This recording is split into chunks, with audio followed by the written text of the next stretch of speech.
I had a hard time getting up in the mornings, and then at night I would come home, I would try to get everything I had to do done, within 20, 30 minutes of getting home, and then I sat on the sofa for the rest of the night, petting my dogs, just, getting lost in television or whatever.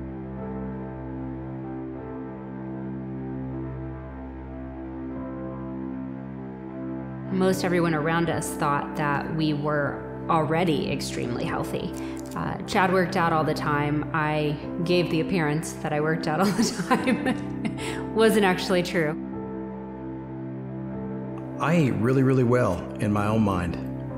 I was, in fact, at the office, everyone looked to me for what to eat and how to eat. I ate emotionally. I would hide it most of the time. I probably ate even more than what Chad saw me eat.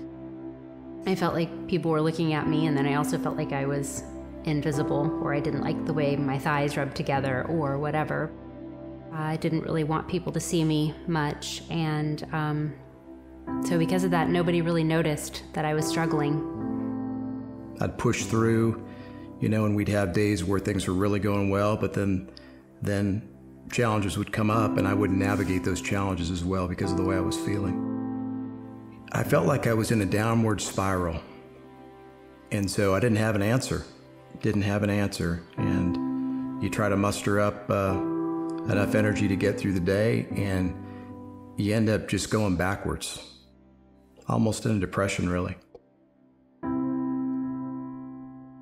I get a phone call from Chad's work, and they said he had collapsed at work and that I needed to come and get him. He couldn't even hold himself up. He was in a sitting position and just fell, basically, just slid onto the floor under the desk. It was really scary.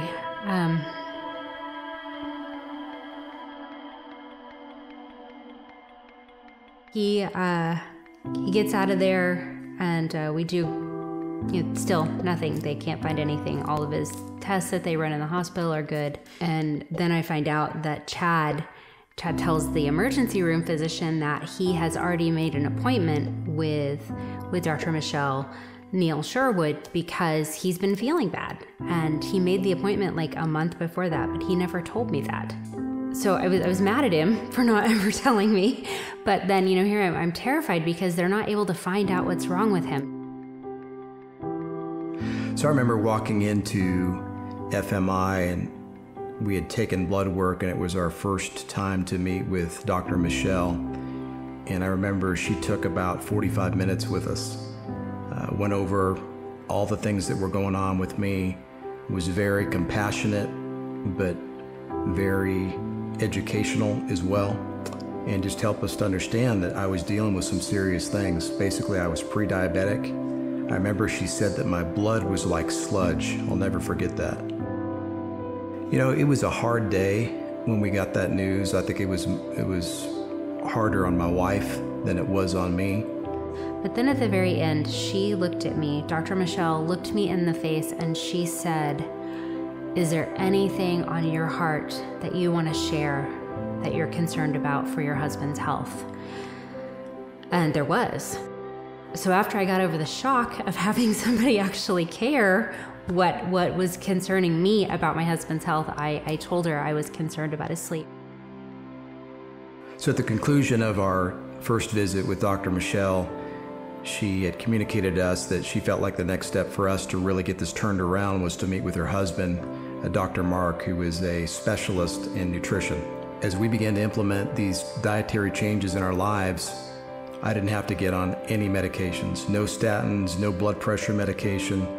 We were able to make these significant changes in multiple areas of our lives just by changing what we ate. And several weeks after visiting the clinic, I was feeling so good that I began to see myself living into my 80s, which I had never done before. As a result of doing what I felt like was best for him, I, of course, saw a ton of changes in my own body.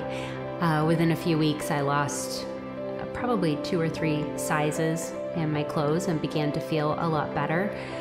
It's fun to be outside and to be with other people now, and to just be able to enjoy life and not be thinking about how I look or how I feel. Every moment of your life that you're not living to your full potential is a slow death, as far as I'm concerned. And if you don't really like the way that you feel in public, in your clothes, in your own skin, not sleeping well, even just the tiniest little things that we think is really not a big deal, your life can be so much different.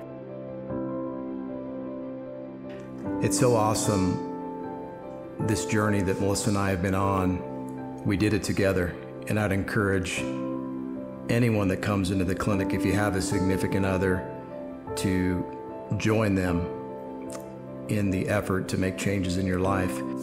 If you go see Dr. Mark, you're going to leave motivated, I promise you that.